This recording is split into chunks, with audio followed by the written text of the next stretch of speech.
हरिओम। नमो नमः। स्वागत है आप सभी का। हम सभी लोग तर्क संग्रह का अध्ययन कर रहे हैं और तर्क संग्रह में 9 द्रव्यों का लक्षण हमने पढ़ लिया है। अब गुण निरूपण प्रकरण का प्रारंभ कर रहे हैं और गुणों का निरूपण इस प्रकरण में किया जाएगा। गुणों का निरूपण। गुण कुल कितने हैं? 24। 24 गुणों में से सबसे पहला गुण कौन सा है? रूप। तो रूप क्या है? किम नाम रूपम, रूप क्या है? यह ऐसा प्रश्न उठ जाए तो उसका लक्षण देते हैं। क्या लक्षण देते हैं? वह रूप का लक्षण यहां आपको दिखाई पड़ेगा। चक्षुर्मात्रग्राह्यो गुणो रूपम। क्या दिया? चक्षुर्मात्रग्राह्यो गुणो रूपम। रूप एक ऐसा गुण है जिसको चक्षु मात्र से गृहीत किया जा सकता है। ठीक, जिसको केवल आंख से ही ग्रहण किया जा सकता है। एक ऐसा गुण जिसको केवल आंख से देखा जा सकता है। लाल, पीला, काला, नीला, क्या आप आंख के बिना देख सकते हो? क्या आप आंख के बिना देख सकते हो? नहीं ना? तो जो रूप है वैसे कुछ लोगों को योगज प्रत्यक्ष हो जाया करता है। जैसे कुछ गुरुकुलों की आपने वीडियोज देखी होगी जहां पर कुछ बच्चे या कुछ बच्चियां आंख पे पट्टी बांध के रखती हैं और फिर भी हाथ से इसे छूकर बता देंगे कि ये लाल है, पीला है, काला है, नीला है, ये लिखा हुआ है, पढ़ लेते। तो वो एक कला है, वो योगज प्रत्यक्ष है, योग साधना से आता है वो। ठीक, उसकी बात अलग है। योगज प्रत्यक्ष में अंतरिंद्रिय अंतःचक्षु से देख लिया जाता है। ठीक है। तो पर रूप जो है लाल, पीला, काला, नीला इत्यादि, वह रूप केवल चक्षु मात्र से ग्रहण किया जा सकता है।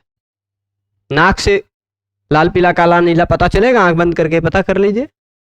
कान से नहीं पता चलेगा, त्वचा से नहीं पता चलेगा, जिह्वा से नहीं पता चलेगा, है ना? तो रूप एक ऐसा गुण है जिसको केवल चक्षु मात्र से ग्रहण किया जा सकता है। इतना आप समझ गए होंगे, बहुत सिंपल है ना? अब वह जो रूप है, वह रूप के कितने प्रकार? तो कहेंगे शुक्ल, नील, पीत, हरित, रक्त। का है एजेखस सूत्र लग रहा है इसमें। तनी रुका हो, क्या होता? हरित, रक्त, कपिश और चित्र। इन सभी नामों से 7 प्रकार का हो जाया करता है। अब आप कहेंगे कि हमने तो कलर सैकड़ों देखे, सैकड़ों कलर का होता है, तो बाकी सारे कलर चित्र कलर में समाविष्ट हो जाते हैं। मूल रूप में 7 ही वर्ण है। मूल रूप में 7 वर्ण हैं। यही 7 वर्णों का परस्पर मिश्रण, अमिश्रण इत्यादि के द्वारा एक दूसरे से अधिक मात्रा में, कम मात्रा में मिश्रण करके, लाल को थोड़ा ज्यादा लिया, उसमें हल्का सा सफेद मिलाया तो हल्का लाल हो गया। ऐसे कुछ कलर मिलाया, गुलाबी बन जाएगा। हरे में सफेद मिलाया, काला हो जाएगा, या हरे में लाल मिला दिया, काला हो जाता है ना? ऐसे ही कलर, किसी कलर को कम, किसी को ज्यादा, या 2-3 कलरों को मिला मिला करके सैकड़ों कलर बनाए जा सकते हैं। पर मूल रूप से तो रूप वर्ण जो है वह 7 ही प्रकार का है। शुक्ल यानी सफेद, नील मतलब करिया, काला जिसको कहा जाता है। ठीक, पीत यानी पीला, हरित यानी जो पहन रखे हैं हम, रक्त, रक्त जानते हैं खून होता है लाल कलर का। कपिश, कपिश कलर कत्थई कलर कहा जाता है। कत्थई कलर, अब उसको शुद्ध हिंदी में और कौन सा कलर कहते हैं प्रभु? कोई है शब्द आपके पास? अरे जिसको ब्राउन या ग्रे की ऐसा कुछ कलर कहते हैं ना शायद। और चित्र, चित्र एक ऐसा वर्ण है जो सभी का मिश्रण होता है। ठीक, कोई भी चित्र में एक ही कलर नहीं होता है, तो जो सभी का मिश्रण है वह चित्र है। ठीक है। तो कुछ लोग चित्र को चितकबरा ऐसा भी अर्थ लेते हैं, पर वो न लेकर के जो जहां पर कई चित्रों, कई वर्णों का मिश्रण हो, वह है चित्र। तो कितने प्रकार का हो गया? गिन लीजिए। शुक्ल, नील, पीत, रक्त, हरित, कपिश, चित्र। हो गया? सब सप्तविधम, सीधे सीधे लिख भी दिया सप्तविधम। अब सप्तविधम काहे लिख दिया, न लिखते तो कौन दिक्कत हो जाती, हम गिन लेते सात है। लिख इसलिए दिया है क्योंकि कोई अठवां ना बताने लग जाए। सप्तविधम मतलब सात ही है, ठीक है। पृथिव्यप तेजो वृत्ति। अच्छा, गुण गुण तब होता है, गुण को गुण क्यों कहा जाता है, क्योंकि गुण सच में वही है जो, गुण सच में वही है जो किसी द्रव्य में रहता हो। अगर वह किसी द्रव्य में नहीं रहता तो फिर वह गुण है ही नहीं। ठीक, गुण स्वतंत्र रूप से कभी रह ही नहीं सकता, स्वतंत्र रूप से कोई गुण रह नहीं सकता, द्रव्य पर आश्रित ही रहता है। ठीक है, द्रव्य पर ही आश्रित रहता है, चाहे पृथ्वी पर आश्रित रहेगा, चाहे जल पर, चाहे तेज पर, चाहे वायु पर, चाहे आकाश पर, चाहे काल पर, चाहे दिक् पर, चाहे आत्मा पर, चाहे मन पर। तो हम 24 गुणों का जब लक्षण पढ़ेंगे तो ये देखते जाएंगे कि ये गुण है, ये गुण है, यानी ये किसी द्रव्य में रहना चाहिए ना। तो कौन कौन से द्रव्य में है ये देखना पड़ेगा। अब रूप मतलब दिखाई देने वाला जो तत्व है वो पृथ्वी में है, जल में है क्योंकि जल को भी देख सकते हैं, तेज में है, तेज को भी देख सकते हैं, वायु को, वायु में कोई रूप नहीं है ना, वायु को देख सकते हैं, नहीं देख सकते, आकाश नहीं देख सकते, काल नहीं देख सकते, समय थोड़े ना देख सकते, घड़ी में देखते हैं वो समय नहीं है, वो समय का सूचक एक वो है, उपाधि है समझ लीजिए। ठीक, वो ऐसे वही समय नहीं है, उससे उस तरह समय नहीं देखा जा सकता है। तो घड़ी रुक गई तो क्या समय रुक गया, नहीं है ना। तो काल समय की मिनट सेकंड इत्यादि कुछ उपाधि बना दी गई है जो कि एक प्रकार का है, उसको अतीत अनागत इत्यादि भेद बना देते हैं। तो वैसे ही जो उपाधि बना दी गई उस उपाधि को देखा जाता है, समय को नहीं देखा जाता। ठीक है, तो काल दिक् अगर देखा जाता होता तो बताइए भाई, काल या आकाश किस कलर का होता, शुक्ल या नील या पीत या रक्त हरित या कपिश या चित्र, किस कलर का होता, तो नहीं बताइए तो, नहीं ना। दिक् उसी तरह दिशा भी, उसी तरह आत्मा भी, उसी तरह मन भी। किसी द्रव्य को नहीं देखा जा सकता, केवल पृथ्वी जल तेज, यही तीनों को देखा जा सकता ना। वही लिखा है, पृथ्वी अप तेज, इन तीनों में ही यह रहता है। ठीक है, इन्हीं तीन में रहेगा, स्पष्ट है। अगले पेज में चले, अगले पेज में चलते हैं, मिट जाओ, ये कभी कभी भूल जाते हैं कि हमको क्या करना है। इधर आओ, तो यहां आप देखिएगा,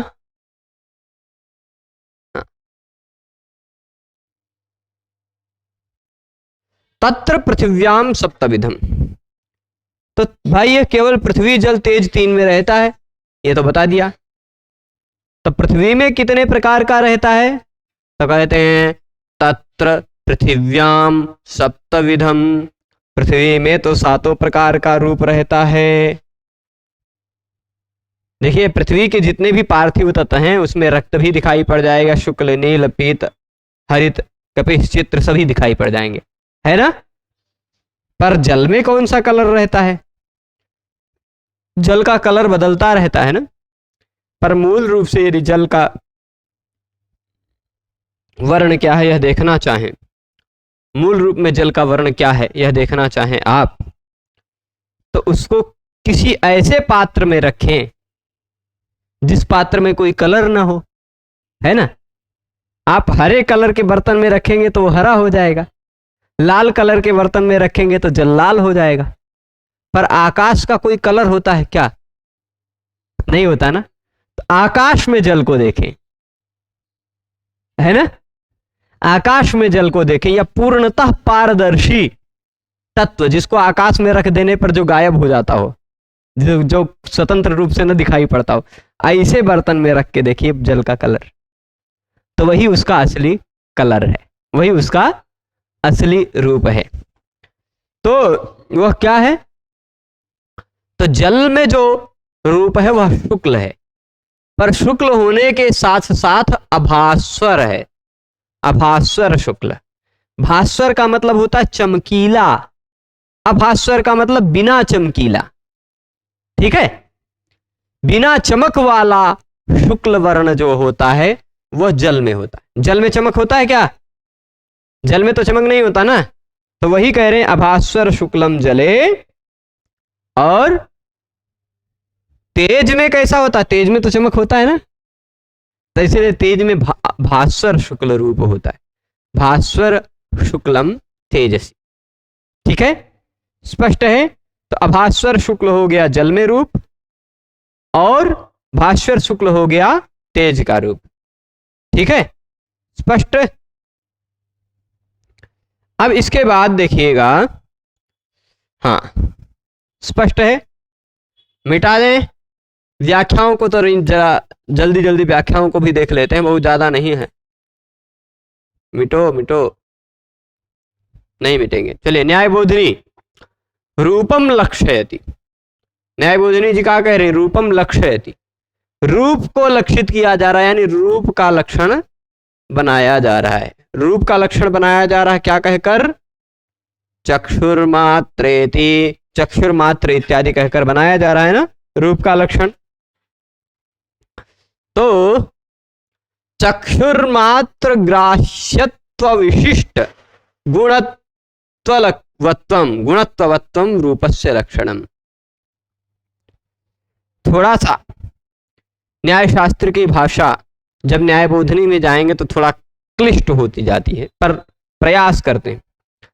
चक्षुर्मात्र यानी आंख मात्र, ग्राह्यत्व विशिष्ट, यहां ग्राह्य व विशिष्ट हो गया है, यह ग्राह्य व विशिष्ट नहीं, यहां त भी है आधा। ग्राह्यत्व विशिष्ट गुणवत्वम, इस लक्षण को ऑपरेशन कर डालें। चक्षुर्मात्र ग्राह्य क्या हो गया? ग्राह्य तक खाली लेते हैं, अभी पूरा ज्यादा नहीं लिख सकते हम, तो ग्राह्य तक ले लिया। तो आंख मात्र से जिसका ग्रहण होता हो वह क्या है?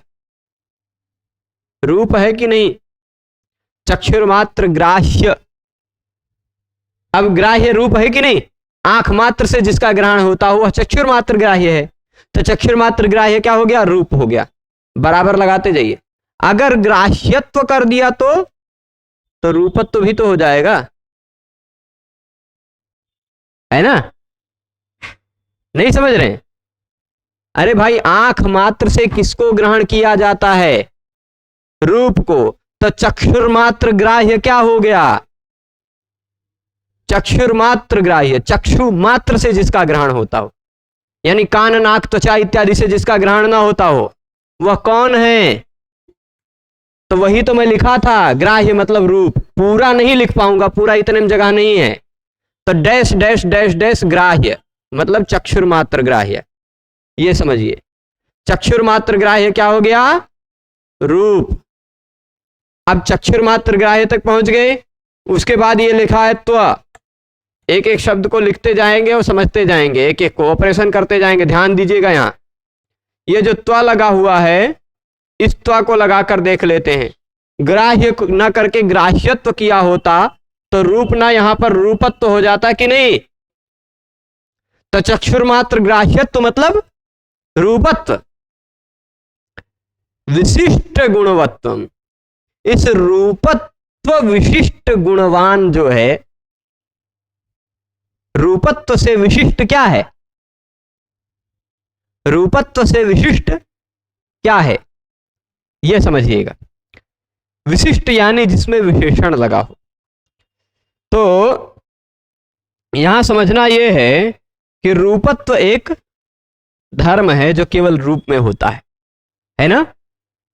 जैसे देखिए, यहां कई प्रकार के लोग हैं, कई प्रकार के लोग हैं ना, लेकिन अब इसमें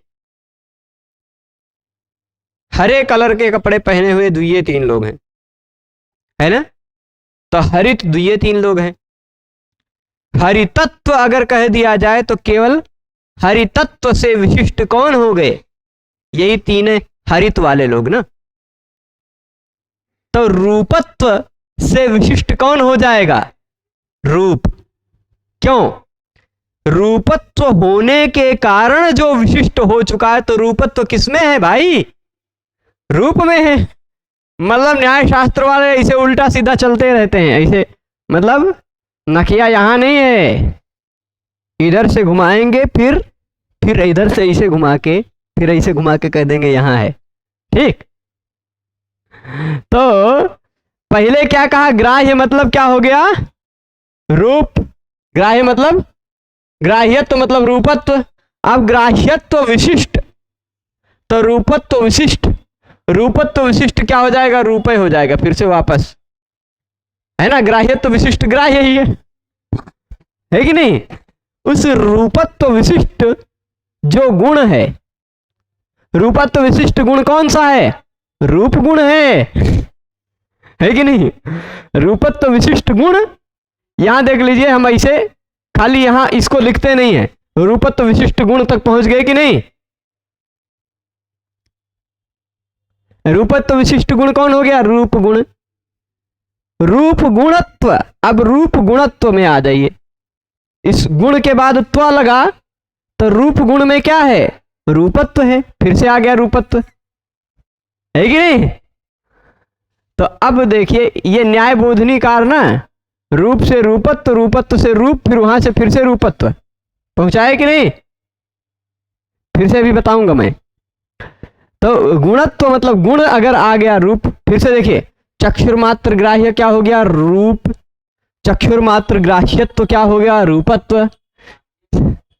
ग्राह्य मतलब जो ग्रहण किया जा सके, जिसको आंख मात्र से ग्रहण किया जा सके, वो क्या है? तो जिसको खाया जा सके वह है खाद्य, जिसको पिया जा सके वह है पेय, जिसको ग्रहण किया जा सके वह है ग्राह्य। ठीक है, तो सिंपल, बहुत सामान्य शब्द है, नहीं कोई नया शब्द नहीं है, देखते थे। तो ग्राह्यत्व क्या हो गया? रूपत्व। अब ग्राह्यत्व विशिष्ट, इस ग्राह्यत्व एक ऐसे धर्म के कारण विशिष्ट कौन हो गया?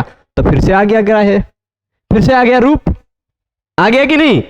और विशिष्ट गुण वह रूप गुण ही है, रूप ही है, उसमें फिर लग गया तो फिर से आ गया रूपत्व, है कि नहीं?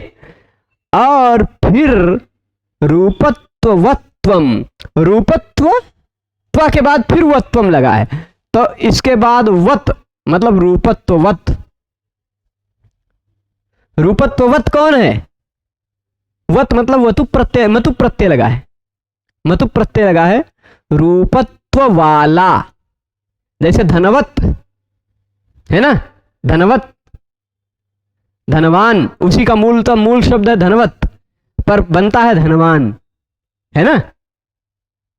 तो जैसे बुद्धिमत, बुद्धिमान, भगवत, भगवान बन जाता है ना, वैसे धनवत तो धनवान। तो यह रूपत्ववत नहीं, रूपत्ववान, रूपत्ववान ये अर्थ होगा। ठीक, तो रूपत्ववान मतलब रूपत्व वाला कौन है? रूपत्व किसमें रहता है?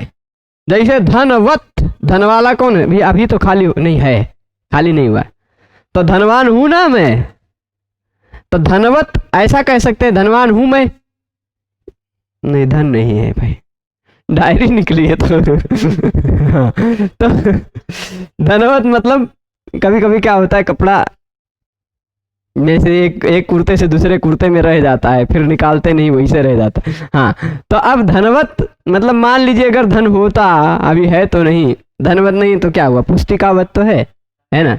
हाँ, पुस्तिका, तो पुस्तिकावत कौन हो गया? मैं हो गया ना पुस्तिकावान, अथवा पुस्तिकावत, ये स्यूत भी हमारा कहा जा सकता, हमारा कोश, जेब। तो वैसे ही जिसमें रूपत्व है वह रूपत्ववत कौन है? रूपत्ववान कौन है? रूपत्व किसमें रहेगा? मनुष्यत्व केवल मनुष्य में रहेगा, तो रूपत्व किसमें रहेगा? रूप में रहेगा। तो रूपत्ववत को हम केवल रूप कह सकते हैं कि नहीं? फिर से रूपत्व से फिर से रूप पे आए कि नहीं? अब रूपत्ववत के बाद फिर से त्वम लगा है, यानी फिर से आगे रूपत्व में, है ना? यही रूप का लक्षण है। रूपत्व है ना, रूपत्व जिसमें हो वही रूप है, यह कहना चाह रहे हैं। रूपत्व ही रूप को लक्षित करता है, ये भाव है। फिर से बता दें, बुद्धि लगाना और लगाते रहे, न्याय शास्त्र की बात ऐसी ही होती है। फिर से देखिएगा, देखिए क्या होता है। मैं अब पूरा का पूरा नहीं लिखूंगा, खाली शॉर्टकट लिखूंगा, क्योंकि इसमें इतना ज्यादा पेज जोड़ दिया हूं कि इसमें ना लिखता है ना मिटाता है जल्दी से। बहुत ज्यादा पेज ले लिया है, दुई 4 पेज डालना पड़ेगा इनमें। चलिए, तो यहां देखिएगा क्या हो गया। चक्षुर मात्र यानी आंख मात्र से जिसका ग्रहण हो सके वह चक्षुर मात्र ग्राह्य क्या हो गया। फिर से मैं ऐसे कर देता हूं, यहां से इसको तनी इधर लिखते हैं। इधर आ भाई, रूप है कि नहीं, चक्षुर मात्र ग्राह्य रूप हो गया। अब ग्राह्यत्व लगा है, तो इसको हम फिर से रूपत्व कर दिए कि नहीं। इससे विशिष्ट कौन हो जाता है, तो रूपत्व विशिष्ट कर देंगे तो फिर वह रूप ही बन जाएगा। ठीक, विशिष्ट पर पहुंचते ही फिर से वो वापस रूप पे आ गया। फिर यह रूपत्व से विशिष्ट गुण जो है, देखिए आपके अंदर कोई ऐसी विशेषता है, उस विशेषता से विशिष्ट जो हो जाता है। जैसे शिक्षक हूं मैं, शिक्षक हूं ना, तो शिक्षकत्व एक ऐसी विशेषता हो गई, शिक्षकत्व एक ऐसी विशेषता हो गई। उस विशेषता से विशिष्ट कौन हो गया, शिक्षक यानी मैं, है कि नहीं। तो विशिष्ट कौन होता है, जिसकी विशेषता हो, है ना। अरे भाई ये तो विशिष्ट व्यक्ति हैं, यानी इनमें कुछ विशेष बात है, इनमें कोई विशेषता है कि नहीं। तो रूपत्व से विशिष्ट जो गुण है वह फिर से आ गया रूप गुण, है कि नहीं। पर वह खाली गुण नहीं लिखा है, त्व लगा है, तो फिर से आ गया रूपत्व, है कि नहीं। त्व के बाद फिर वत लगा है, तो रूपत्व वत पर पहुंच गए।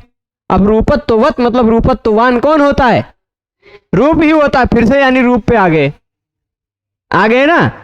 और फिर उसके बाद फिर से त्व लगा, यानी फिर से रूपत्व पर पहुंच गए। यही रूपत्व ही रूप का लक्षण है, यह तात्पर्य हो गया।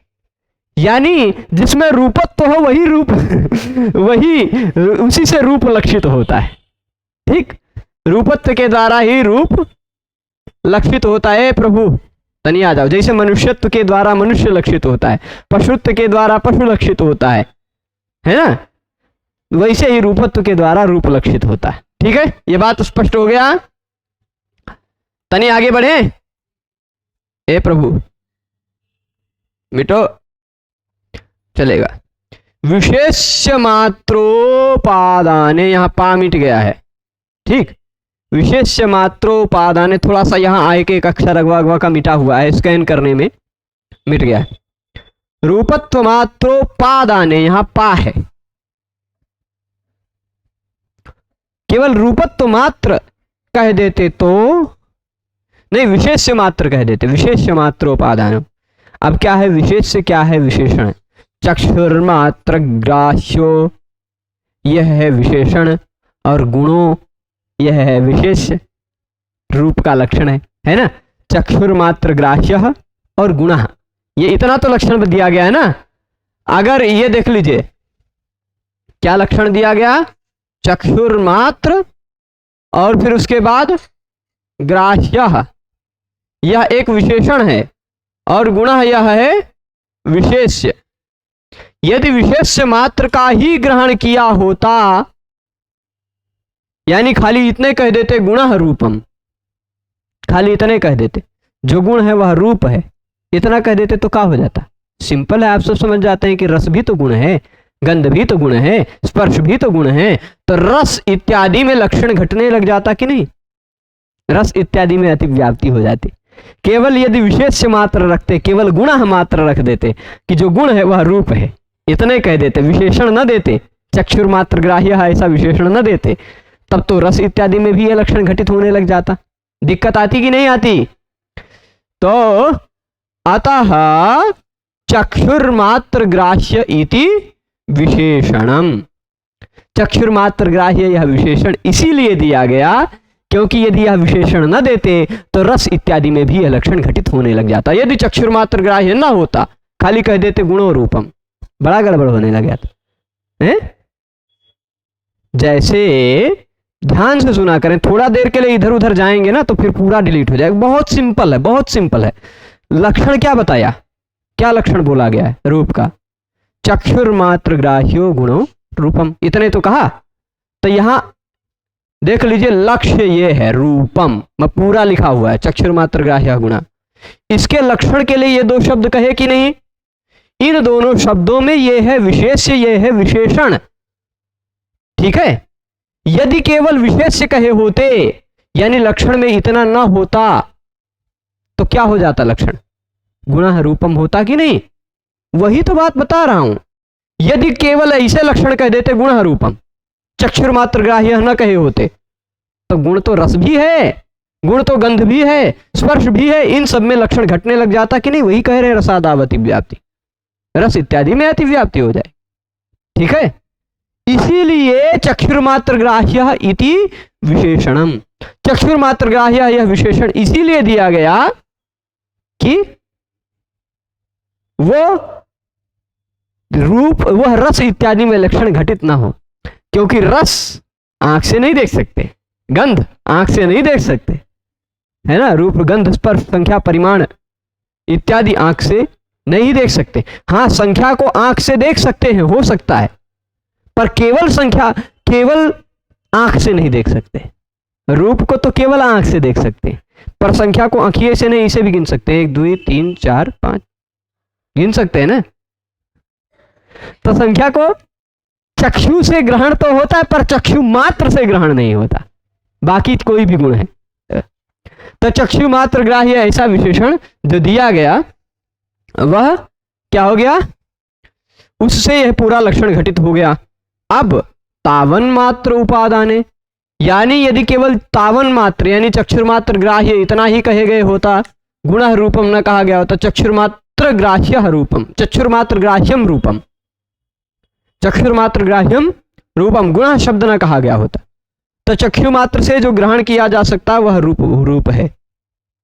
ठीक, तो फिर रूपत्व में अतिव्याप्ति हो जाती, क्योंकि चक्षुर मात्र से केवल रूप ही नहीं गृहीत होता। आप कहेंगे कि तेज भी तो है, पर तेज को केवल चक्षु मात्र से नहीं ग्रहण किया जाता, तेज को स्पर्श से भी ग्रहण किया जाता है, इसलिए तेज में यह लक्षण नहीं घटित होता। पर रूपत्व में तो यह लक्षण घटित होने लग जाता है। रूप अलग है, रूपत्व अलग है, मनुष्य अलग है, मनुष्यत्व अलग है, पशु अलग है, पशुत्व अलग है, एक वह द्रव्य है, एक उसका धर्म है ना? तो उसी तरह जो लक्षण रूप का कह रहे हैं वह केवल रूप में ही घटित होना चाहिए, वह रूपत्व में नहीं घटित होना चाहिए। तो जैसे रूप चक्षु मात्र से ग्राह्य है, वैसे रूपत्व भी तो चक्षु मात्र से ग्राह्य है कि नहीं? क्योंकि जब तक आप रूप नहीं देखेंगे तब तक रूपत्व का पता कैसे चलेगा? और जब आप रूप देख रहे हैं तो रूपत्व को भी तो देख रहे हैं, है कि नहीं? मनुष्य देख रहे हैं तो मनुष्यत्व को भी तो देख रहे हैं, तो रूपत्व कैसे दिखाई पड़ेगा? चक्षु मात्र से ही, है कि नहीं? चक्षु मात्र ग्राह्य रूपत्व है, उसमें भी यह लक्षण घटित होने लग जाता, पर रूपत्व गुण नहीं है, रूपत्व गुण नहीं है, गुण के अंदर रहने वाला धर्म है ना? रूप गुण है, रूपत्व उसके अंदर रहने वाला कोई धर्म है। इसलिए रूपत्व में जो अतिव्याप्ति हो रही थी, है ना, यो गुणो यदिंद्रियेण गृह्यते तन्निष्ठा जातिरपि तदिंद्रियेण गृह्यते, ये बड़ी बात कही। जो गुण जिस इंद्रिय से ग्रहण किया जाता है, जिस गुण का, उस गुण के अंदर रहने वाली जाति का भी उसी गुण इंद्रिय से ग्रहण होता है। थोड़ा सा मैं इसको ऊपर ले चलता हूं, और फिर उसके बाद में दिखाता हूं।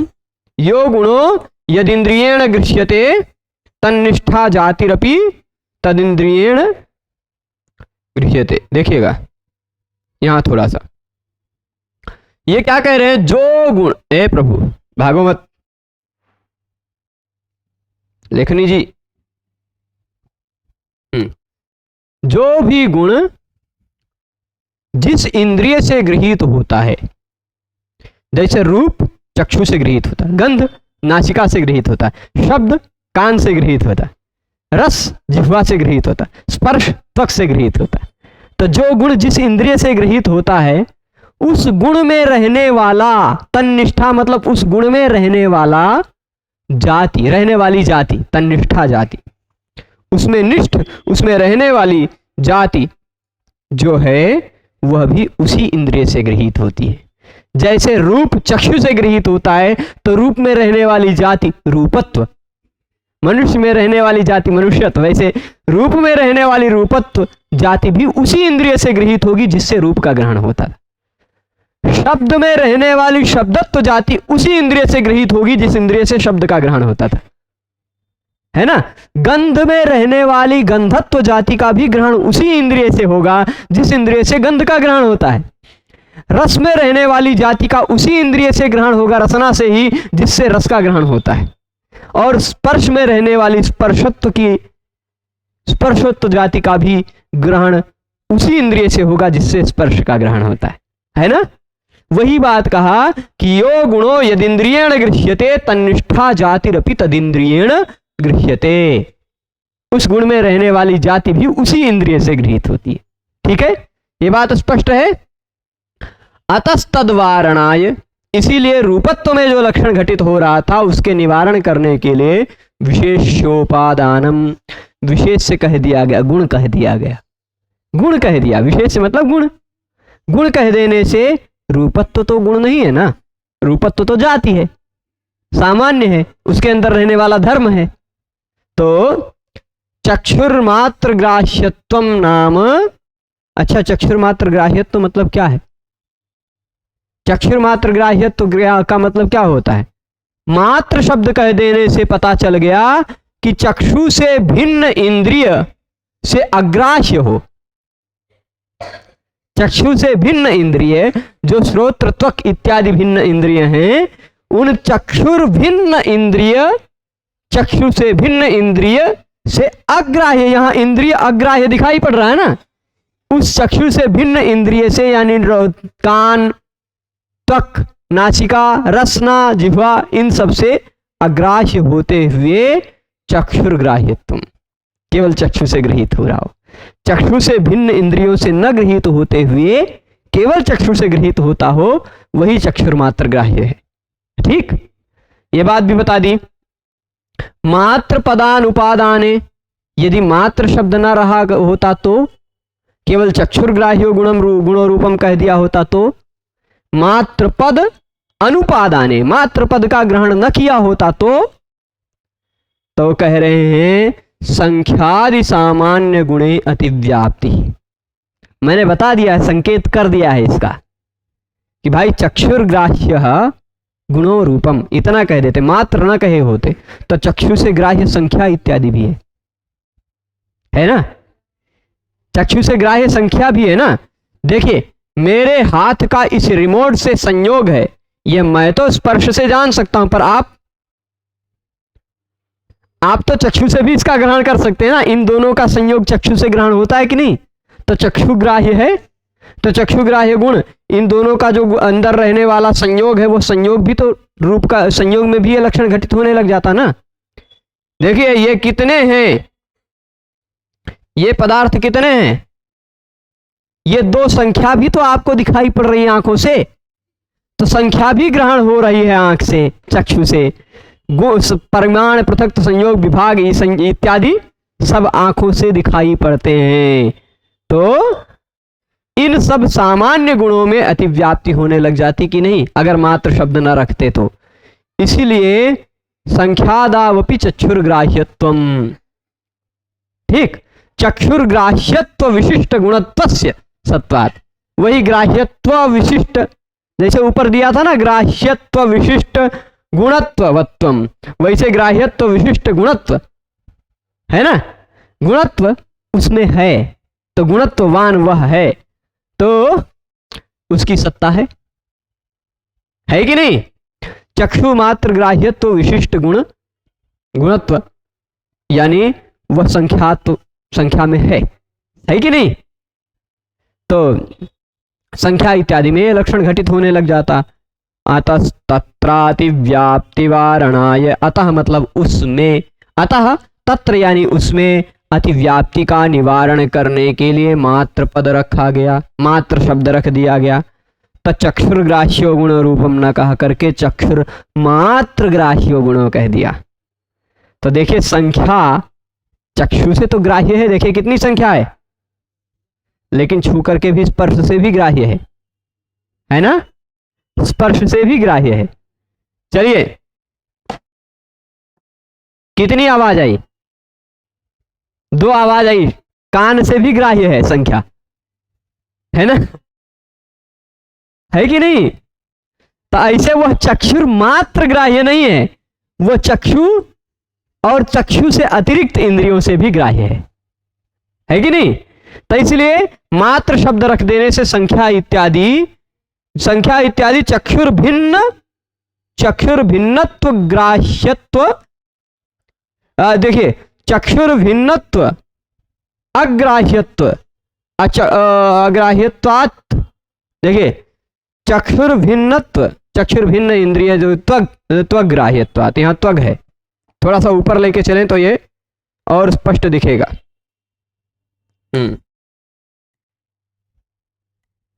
तनी मिटो तो प्रभु।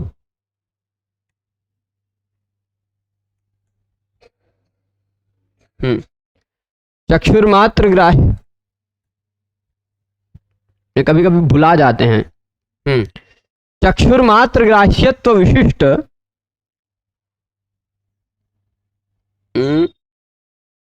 करते करते गायब हो गए। और फिर इसके बाद अब देखिएगा, तनी ऊपर लेके चलते हैं इनको। अब देखिएगा यहां क्या कह रहे हैं कि संख्या इत्यादि जो है वो चक्षु से मात्र, चक्षु से भिन्न त्वक इंद्रिय से भी ग्रहण होते हैं। चक्षु से भिन्न त्वक ग्राह्यत्वात् चक्षुर मात्र ग्राह्यत्वम नास्ति।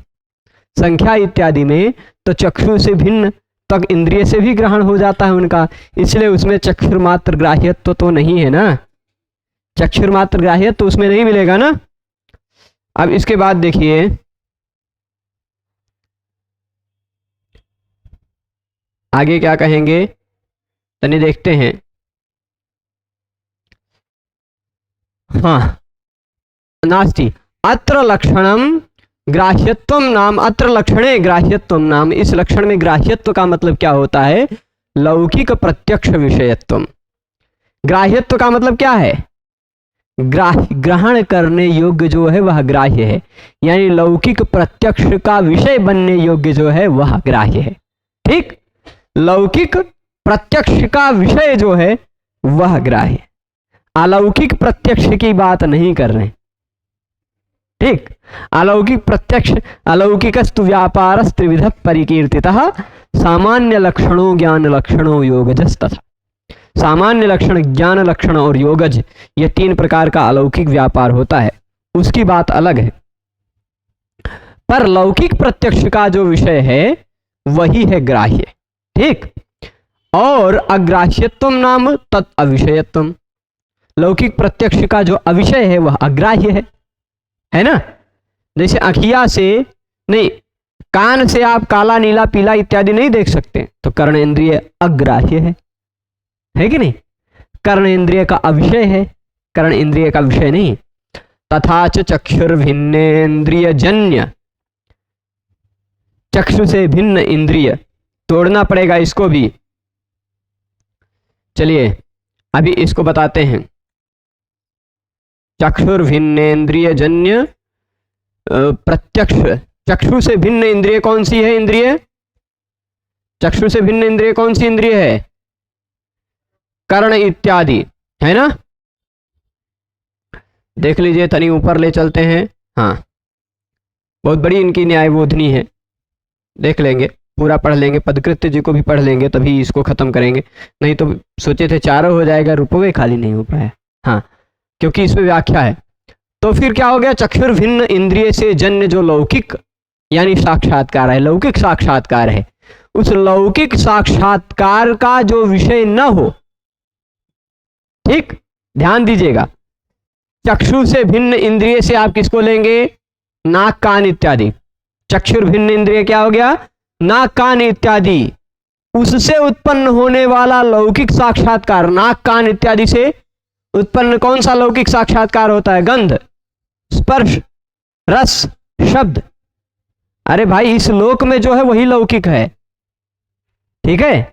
लौकिक प्रत्यक्ष। मैंने अलौकिक बातें बोली, कुछ लोग अखियां बंद करके रूप इत्यादि बता देते हैं, वो सब नहीं बता पाते, उनको योग से ऐसी सिद्धि होती है, तो वो अलौकिक है, ठीक है? लौकिक मतलब आंख से देख ले रहे हैं, लौकिक मतलब शब्द से कान से सुन ले रहे हैं, ठीक है? तो लौकिक इसीलिए कोष्ठक में लिखा हुआ है ना, उसको हटाकर भी पढ़ा जा सकता है। तो चक्षुर से भिन्न इंद्रिय कौन सा हो गया? चक्षुर से भिन्न इंद्रिय कौन सा हो गया? कर्ण, नासिका इत्यादि। उससे जन्य जो साक्षात्कार है, अगर आंख कान नाक इत्यादि आपके लौकिक है तो उनसे जो उत्पन्न होता है वो लौकिक ही साक्षात्कार होगा। तो लौकिक साक्षात्कार जो गंध, शब्द, स्पर्श, रस इत्यादि है, रूप को छोड़कर, है ना, उनसे अविषय होते हुए, रस इत्यादि का अविषय होते हुए सती मतलब होते हुए, चक्षु से जन्य, आंख से जन्य क्या होता है? आंख से ज्ञान होने वाला जिसका, आंख से जन्य चाक्षुष विषयत्व, आंख से उत्पन्न आंख का जो विषय है, ठीक? चाक्षुष मतलब आंख से संबंध, चाक्षुष विषयत्व, ये क्या हो गया? रूप का लक्षण हो गया। ये फलित अर्थ है, पूरा उसी के अर्थ को थोड़ा विस्तार करके बता दिया, ऐसा फलित अर्थ निकल कर आया। अब आगे बता रहे हैं, थोड़ा गहरा में चिंतन में ले जा रहे हैं, ये चिंतन कीजिएगा। न्याय बोधनी ऐसे नहीं है, न्याय बोधनी। अब ननु का मतलब अब प्रभा और घट का संयोगे रूप लक्षण स्याति व्याप्ति। बहुत बड़ी बात कही। मान लीजिए यहाँ आपके सामने, अब खरीद के लाएंगे हम घट, भुला जाते हैं, जब बाजार में जाते हैं तो दिखता नहीं। मैं अयोध्या 3-4 महीना हो गया रहते हुए, मुझे कहीं घट की दुकान नहीं दिखाई पड़ी। इस बीच में दिखाई पड़ी होती तो मैं घट खरीदता, क्योंकि घट का पानी पीना चाहिए, ठीक? यहाँ भी एक नकली घट लाके ही रखेंगे, प्लास्टिक वाला ही छोटा सा, लेकिन घट रखेंगे। तो है कौन घट? ननु प्रभा घट, चलिए मान लीजिए ये घट है, ठीक? ये घट अब इस घट में अगर पूरे इस कमरे में अंधेरा होता तो ये दिखाई पड़ता? तो ये चक्षुर मात्र ग्राह्य होता? नहीं होता ना। यानी यह आपकी आंखों से ग्राह्य हो रहा है, उसके प्रति कारण प्रभा भी तो है, प्रकाश भी तो है। तो उस प्रकाश का इस घट से संयोग हुआ, प्रकाश का इस घट से संयोग हुआ, तो वो संयोग एक गुण है कि नहीं? यहां प्रभा है और ये रहा घट, ठीक? प्रभा और घट का संयोग हुआ कि नहीं? तो प्रभा और घट भी का संयोग भी केवल आंख से देखा जा सकता है, किसी दूसरे से देखा जा सकता है? कान से जाना जा सकता है क्या कि इस घट के साथ प्रकाश का संयोग हो गया है? छू करके जाना जा सकता है कि ये उजाले में है कि अंधेरे में है? नहीं जाना जा सकता ना। इसके साथ प्रकाश का संयोग है, वह भी ना तो सुन के जाना जा सकता है, ना तो सूंघ के जाना जा सकता है, ना तो चाट के जाना जा सकता है, ना तो छू के जाना जा सकता है, वह भी चक्षुर मात्र ग्राह्य है। और प्रभा और इसका संयोग है, संयोग भी तो एक गुण है, रूप रस गंध स्पर्श संख्या परिमाण पृथक, तो संयोग। तो इसके साथ प्रकाश का जो संयोग हुआ, वह संयोग भी चक्षुर मात्र ग्राह्य है और गुण भी है। तो उसमें घटित हो गया कि नहीं लक्षण? वही बात कह रहे हैं कि प्रभा और घट, प्रकाश और घट के संयोग में रूप लक्षण की अतिव्याप्ति हो गई। क्यों? क्योंकि वह भी चक्षुर मात्र ग्राह्य है। इतनी बात स्पष्ट हो गई। तो इति चेत न, यदि आप ऐसा सोचते हैं तो ये बात गलत है, ऐसी बात नहीं। इति चेत न, ऐसी बात नहीं है। क्यों नहीं है? क्योंकि गुण पदस्य विशेष गुण मात्र परत्वात्। व्याख्याकार ने कह दिया कि चक्षुर्मात्र ग्राह्यो गुणो रूपम में जो गुण कहा गया है ना, वो गुण सामान्य गुणों की बात नहीं है, वो विशेष गुण की बात है। अब संख्या, परिमाण, पृथक्त्व, संयोग, विभाग, ये 5 तो सामान्य गुण हैं। हम सामान्य गुणों की बात नहीं कर रहे हैं, चक्षुर्मात्र ग्राह्य विशेष गुण जो है उसकी बात कर रहे हैं। ठीक, तो ये संयोग, इन दोनों का संयोग जो था वह है तो चक्षुर्मात्र ग्राह्य, और गुण भी है, पर वो सामान्य गुण है। हम सामान्य गुण की नहीं बात कर रहे हैं, विशेष गुण की बात कर रहे हैं। ठीक है, इस तरह से निवारण किया जा सकता है।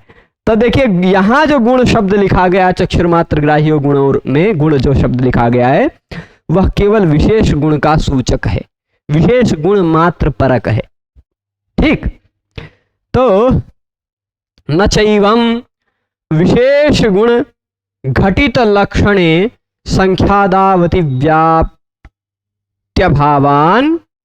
मात्र पद वैयर्थ्यम। आप फिर कह देंगे कि यदि तो ऐसा आप कह रहे हैं कि चक्षुर्मात्र ग्राह्यो गुणो रूपम में थोड़ा गहराई में जा रहे हैं, जो स्टेप पे चल रहे हैं उसी पर प्रश्न उठेगा। न्याय शास्त्र की बात ही यही होती है। तर्क आप तभी करेंगे जब आप जहां तक बताया गया वहां तक पहुंचे, फिर वहां से आगे सोचें।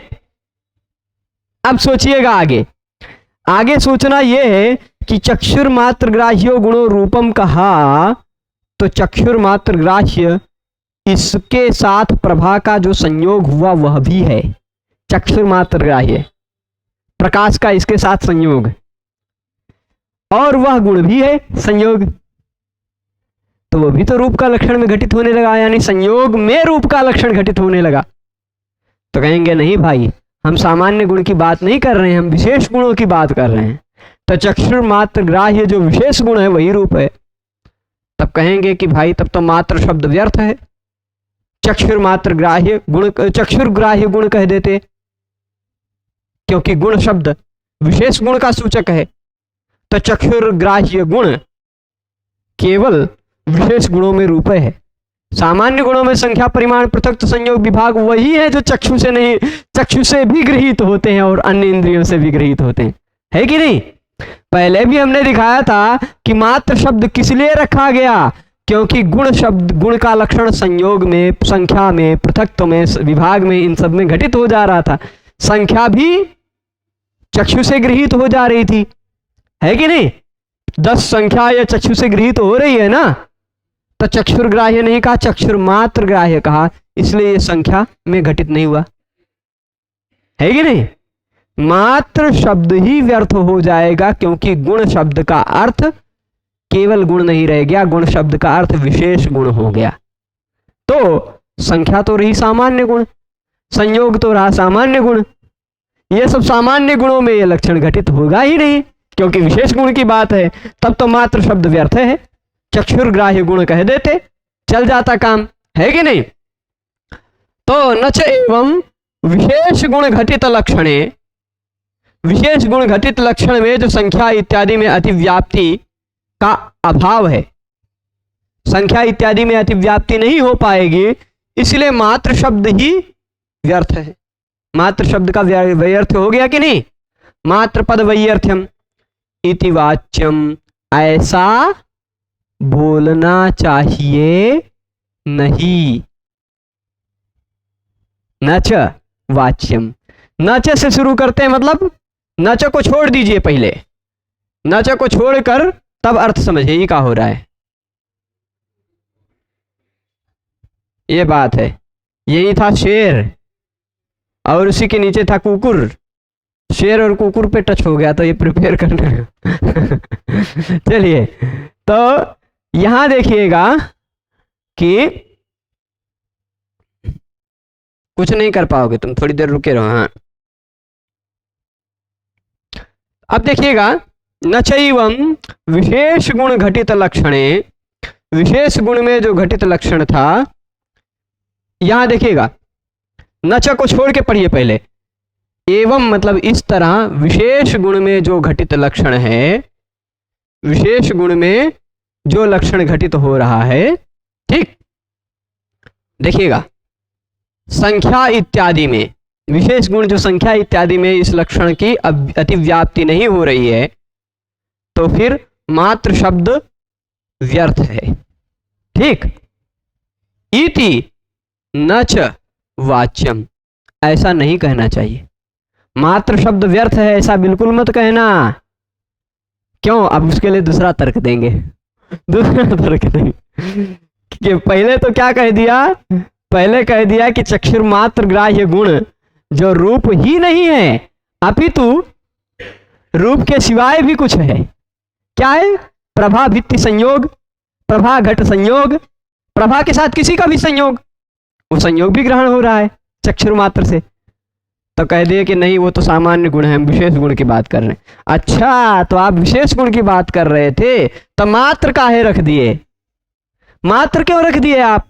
मात्र रखे बिना भी काम चल जाता, चक्षुर ग्राह्य विशेष गुण जो है वो रूप ही रह जाता। संयोग इत्यादि संख्या इत्यादि तो सामान्य गुण है ना।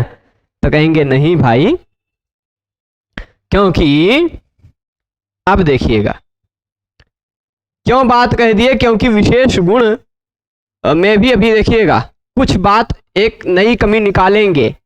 इनके तर्क में कुछ कमी निकाल रहे हैं, भी देखते जाइए, मजा आएगा आपको। चिंतन ही न्याय शास्त्र का एक ऐसा विषय है जिसको आप करते जाएं मजा आता जाएगा। अब देखिएगा, लेखनी जी आ जाओ। अब देखिए क्या कह दिया, जल मात्र, जल मात्र मतलब पानी में, केवल पानी में, केवल पानी में रहने वाला जो सांसिद्धिक द्रवत्व है, केवल पानी में रहने वाला जो सांसिद्धिक द्रवत्व है कि नहीं? सांसिद्धिक द्रवत्व, द्रवत्व भी एक गुण है। द्रवत्व गुण दो प्रकार का होता है, सांसिद्धिक और नैमित्तिक। सांसिद्धिक द्रवत्व वह जो स्वभाव सिद्ध द्रवत्व हो, और नैमित्तिक द्रवत्व वह जो किसी निमित्त से आता हो। जैसे आग लगा दिया गया तो घी पिघल गया, तो घी में आग के निमित्त होने के कारण द्रवत्व आया। सोना भी पिघल जाता है, उसमें द्रवत्व आ जाता है, वह भी अग्नि के संयोग के कारण द्रवत्व आया, वह नैमित्तिक द्रवत्व है। पर के सांसिद्धिक द्रवत्व तो केवल जल में है, स्वभाव सिद्ध द्रवत्व। तो सांसिद्धिक द्रवत्व कैसा है? जल मात्र वृत्ति है ना। जल मात्र में रहने वाला जो सांसिद्धिक द्रवत्व है वो भी चक्षुर मात्र, यदि मात्र न कहते, यदि मात्र न कहते, चक्षुर ग्राह्य गुणो रूपम कह देते और गुण का अर्थ ले लेते विशेष गुण, तो चक्षु से ग्राह्य विशेष गुण जो है वह रूप है। तो सांसिद्धिक द्रवत्व यह विशेष गुण है क्योंकि जल मात्र में ही रहता है और चक्षु से ग्राह्य भी है। भाई जल में द्रवत्व है, जल बहता है, यह आंख से ग्रहण हो रहा है कि नहीं? तो चक्षुर ग्राह्य गुण द्रवत्व है, चक्षुर ग्राह्य गुण द्रवत्व भी है और विशेष गुण भी है। तो हम संख्या, संयोग, संख्या, परिमाण इत्यादि में अतिव्याप्ति नहीं हो रही थी, पर सांसिद्धिक द्रवत्व में तो यह अतिव्याप्ति होने लगी थी। इसके निवारण के लिए मात्र शब्द रखा गया है। मात्र शब्द व्यर्थ नहीं है। मात्र शब्द को आप मिटाने लग जाएंगे तब तो सांसिद्धिक द्रवत्व में घटित हो जाने लगेगा लक्षण, है ना। तो उसका उपादान, मात्र शब्द का उपादान जल मात्र वृत्ति, जल मात्र में रहने वाले सांसिद्धिक द्रवत्व में होने वाली अतिव्याप्ति के निवारण के लिए। अथवा अब थोड़ा और बात करें। अथवा ऐसा कर लीजिए, क्या कर लीजिए, चक्षु मात्र से जो ग्राह्य है, चक्षु मात्र से ग्राह्य क्या है? रूप। उसमें रहने वाली जो जाति है, उसमें रहने वाली जाति कौन सी है? रूपत्व। रूप में रहने वाली जाति रूपत्व, और रूपत्व मत, जाति मत मतलब उस जाति वाला, जातिमान यानी रूपवान, रूपत्ववान, है ना। मतलब प्रत्यय लगेगा जाति से तो जाति मत बन जाएगा। पर रूपत्व से मतु प्रत्यय लगेगा तो रूपत्ववान बन जाएगा। जातिमान और रूपत्ववान दोनों में प्रत्यय एक लगा है। मादुपधायाश्च मतोर वो यवादिभ्य, इस सूत्र से म के स्थान पे कभी कभी वाह हो जाता है। यदि शब्द में अंतिम में म दिखाई पड़ता हो, शब्द में अंतिम में अ दिखाई पड़ता हो, या उपधा में म और अ दिखाई पड़ता हो, तो मतुप के म के स्थान पे वह हो जाता है। तो रूपत्व में वह अ दिखाई पड़ रहा है, इसलिए मतुप के म को वह होकर रूपत्ववान बन जाएगा। पर जातिमान में अ नहीं दिखाई पड़ रहा, ई दिखाई पड़ रहा है ना, इस कारण मतुप का म ही रह जाएगा। तो जातिमत यानी रूपत्ववत, रूपत्ववत जो गुण है, रूपत्व वाला जो गुण है। रूपत्व वाला कौन है? वत मतलब वाला। रूपत्व वाला कौन है? रूप। रूप गुणत्व, रूप गुणत्व मतलब रूपत्व ही लक्षण है। लक्षणत्वात्, रूपत्व ही तो रूप का लक्षण है। तो न प्रभा घट संयोगे अतिव्याप्ति, अथवा प्रभा और घट में जो संयोग में अतिव्याप्ति हो रही थी ना, हम ऐसा कह देंगे कि चक्षुर मात्र ग्राह्य, आंख मात्र से जो ग्राह्य होता है, आंख मात्र से जो ग्राह्य होता है, ऐसी जाति रूपत्व जाति हो जाएगी। उस रूपत्व जाति मत यानी रूपत्ववत जो है गुण, रूपत्ववत गुण कौन सा है? रूप। उस रूपत्व का ही हम रूपत्व को ही रूप का लक्षण कह देंगे तो कोई दिक्कत नहीं होगी। ऐसा कह रहे थे तभी अब इसमें भी एक समस्या निकालेंगे, देखते हैं। बहुत पक्ष पे पक्ष निकालते जा रहे हैं, कोटि पे कोटि, बहुत सारी कोटियां निकालेंगे। अरे प्रभु मिट जाओ मिट जाओ। देखिएगा आगे क्या होता है। आगे अगले पेज में चलते हैं। अगले पेज में मतलब इधर आ जाओ।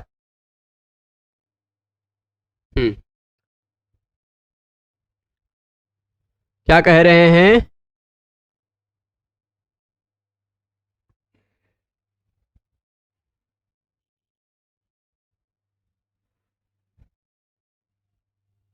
अब देखिएगा यहां पर क्या है, चक्षुर्मात्र संयोगादावति व्याप्ति, न संयोगादावति व्याप्ति, संयोग इत्यादि में अतिव्याप्ति नहीं होगी। कैसे?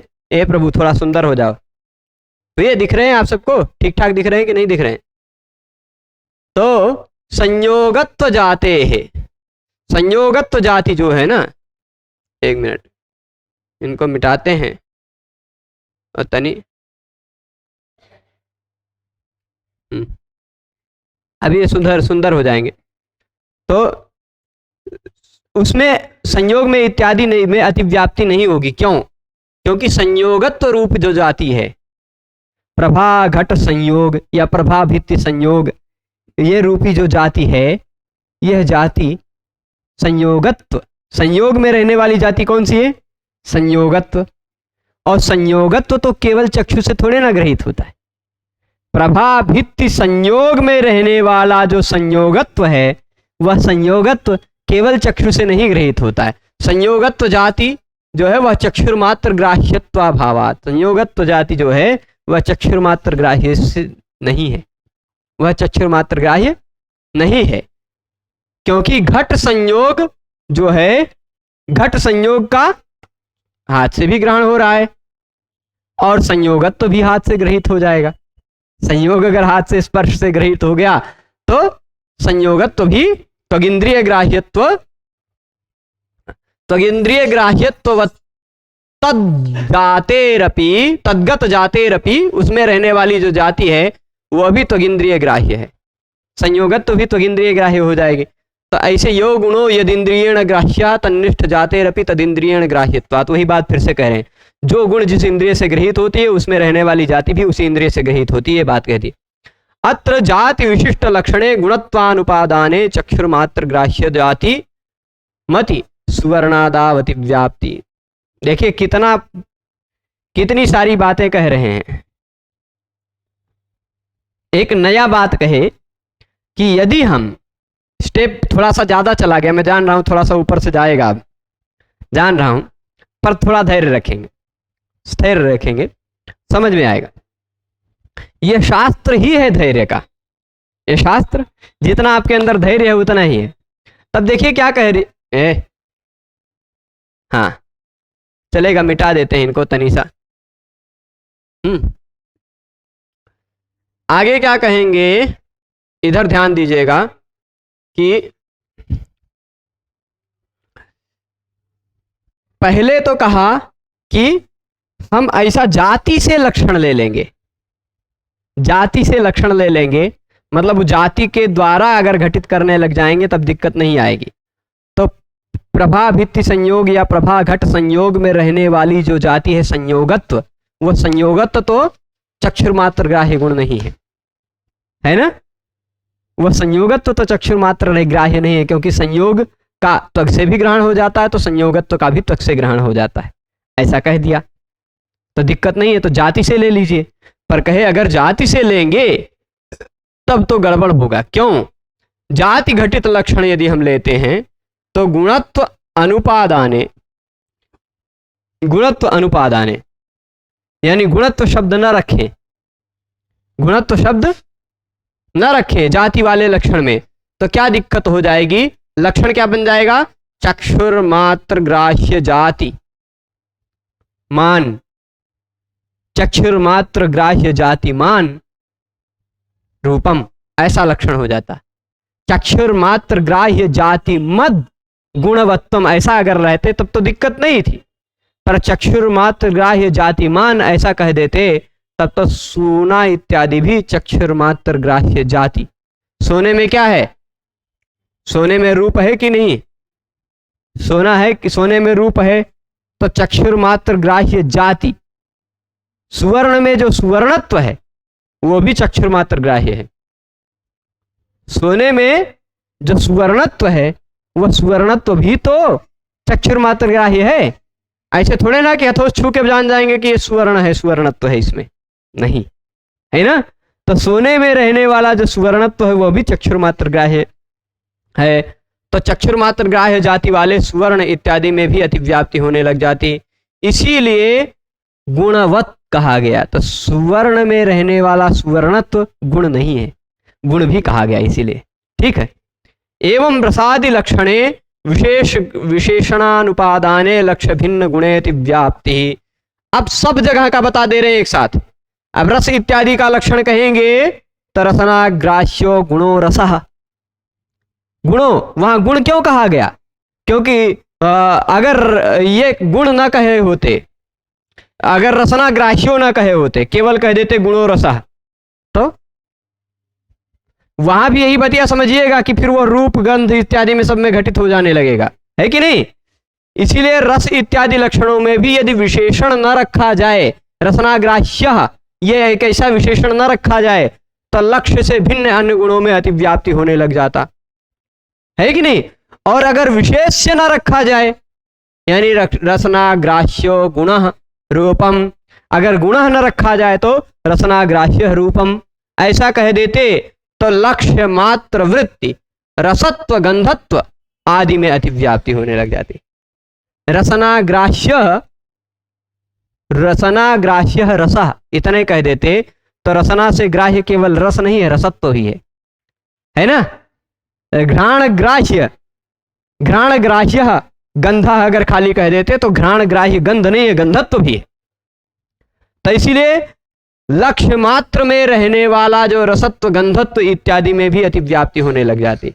इसलिए विशेषण और विशेष से दोनों का ग्रहण किया जाएगा। अगर विशेषण नहीं रहा, अगर विशेषण नहीं रहा मतलब रसनाग्राह्य गुणः गंध घ्राण ग्राह्य गुणः घ्राण ग्राह्य रसनाग्राह्य त्वगिंद्रिय मात्र ग्राह्य फिर श्रोत्र ग्राह्य, ऐसे सब विशेषण नहीं रहेंगे, केवल गुणा गुणा गुणा गुणा कहेंगे तो 24 में घटित होने लग जाएगा। और अगर केवल वही उतना कहेंगे रसनाग्राह्य ग्राह्य त्वगिंद्रिय ग्राह्य और फिर चक्षुर्ग्राह्य श्रोत्र ग्राह्य घ्राण ग्राह्य, खाली इतने कहेंगे तो उन सबसे रूपत्व रसत्व गंधत्व इत्यादि का भी ग्रहण होने लगता है, उन सब में ही ये लक्षण घटित होने लगता है कि नहीं? तो ये सभी जगह आपको सभी लक्षणों में यह बात समझनी है। अब रूप लक्षण में तो रूप जी थोड़ा ज्यादा समय ले गए, पदकृत्य भी थोड़ा है। देख लेते हैं बातें जो न्यायबोधिनी में थोड़ी विस्तार में कही, पदकृत्य जी में वही थोड़ी सी संक्षिप्त में मिलेगी। यानी हम इसको जूम करते हैं।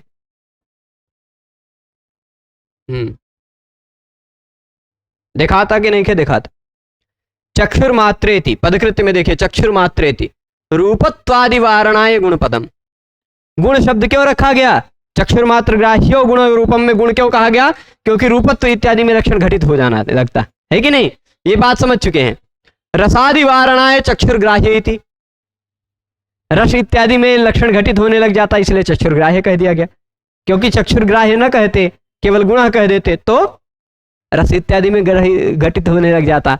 और फिर क्या कहा? संख्या इत्यादि वारणाए मात्र पदम, मात्र शब्द न रखते तो संख्या इत्यादि में लक्षण घटित होने लग जाता। ये बात समझ चुके हैं न्यायबोधिनी से ही, है ना? यद्यपि प्रभाभित्ति संयोग, उन्होंने प्रभाघट संयोग कहा था, इन्होंने प्रभाभित्ति संयोग कहा। वही मैं सोच रहा था, प्रभाभित्ति संयोग मैंने कहीं पढ़ा है, ये आया अब यहां मिला। वो प्रभा और घट का संयोग, इन्होंने प्रभा और दीवाल का संयोग। ये देखिए दीवाल, ये मान लीजिए इसकी भित्ति है, दीवाल दिख रही है ना, इसमें रहने वाले संयोग में प्रभाभित्ति संयोगादि वारणाए गुण पदेन विशेष गुणस्य विवक्षणीयतया ततएव संख्यादि वारणे संभवति वारणम संभवति। भाई देखिए, प्रभाभित्ति संयोग इत्यादि में ये लक्षण घटित न हो, इसलिए गुण शब्द का अर्थ विशेष गुण ले लिया जाएगा, उसी से ही संख्या इत्यादि में वह लक्षण घटित नहीं होगा, है ना? मात्र पदम व्यर्थम, मात्र शब्द व्यर्थ हो गया। वो बात फिर से यहां भी आई। तथापि सांसिद्धिक द्रवत्व वारणाय तदावश्यकम, सांसिद्धिक द्रवत्व में वो लक्षण घटित हो जाता, उसका निवारण करने के लिए वह मात्र शब्द आवश्यक है। वस्तुतस्तु परमाणु रूपे अतिव्याप्ति वारणाय चक्षुर्मात्र ग्राह्य जातिमत्वस्य विवक्षणीयतया विशेष पदम न देयम। अब बात कह रहे हैं कि वस्तुतः एक बात यह है कि परमाणु रूप में अतिव्याप्ति हो जाती है। परमाणु रूप में अतिव्याप्ति नहीं, परमाणु रूपे अव्याप्ति वारणा है। परमाणु रूप वो चक्षुर्मात्र ग्राह्य है क्या? परमाणु को आप चक्षुर्मात्र ग्राह्य कह सकते हैं। तो जैसे तेज में रूप है कि नहीं, जल में रूप है कि नहीं, पृथ्वी में रूप है कि नहीं, तो पृथ्वी के परमाणु में, जल के परमाणु में, तेज के परमाणु में भी तो रूप होगा। वह रूप क्यों नहीं चक्षुर्मात्र ग्राह्य हो रहा है ना? रूप है तो चक्षुर्मात्र ग्राह्य होना चाहिए। तो उसमें यह चक्षुर्मात्र ग्राह्य लक्षण घटित नहीं हो रहा, अव्याप्ति हो रहा है। उसके निवारण करने के लिए चक्षुर्मात्र ग्राह्य जाति मत्वस्य, चक्षुर्मात्र ग्राह्य जाति जो है, चक्षुर्मात्र ग्राह्य जाति जो है वह रूपत्व जाति है ना? चक्षुर्मात्र ग्राह्य जाति कौन सी है? रूपत्व जाति है। उस जाति मान जो है वह रूप है, रूपत्व जाति वाला जो है वह रूप है, ऐसा लक्षण कह देंगे। तो रूपत्व जाति तो देखिए, चक्षुर्मात्र क्या हो गया? आंख। चक्षुर्मात्र ग्राह्य क्या हो गया? आंख मात्र से ग्राह्य हो गया रूप। उसमें रहने वाली जाति रूपत्व। रूपत्व जाति वाला कौन है? रूप। तो रूपत्व जाति वाला जो है वह रूप है, ऐसा कहने लगेंगे। तो रूपत्व जाति वाला, तो परमाणु रूप में भी जो रूप है वो भी है रूपत्व जाति। अगर परमाणु में रूप है तो उसमें रूपत्व है, तो रूपत्व जाति वाला जो है वह रूप है, ऐसा विवक्षणीय है। ठीक, तो विशेष पदम न देयम। ठीक, यहां विशेष बात, विशेष शब्द जो कही गई थी वो मात्र शब्द, ये विशेष शब्द कोई देने की आवश्यकता नहीं, ऐसा वस्तुतः कह रहे हैं। ठीक, तो ये क्या कह दिए? त्रेणुकादि वारणाय गुण पदम तु देयम, त्रेणुकादि वारणाय गुण पदम तु देयम। त्रेणुक होता है, त्रेणुक मैं बता देता हूं। परमाणु, दो परमाणु जुड़ते हैं तो बन जाता है द्विणुक। ठीक, मान लीजिए ये रहा एक परमाणु, ये रहा एक परमाणु, दिख रहा है, वैसे परमाणु दिखता नहीं है। ये दोनों परमाणु जुड़ गए तो बन गया द्विणुक।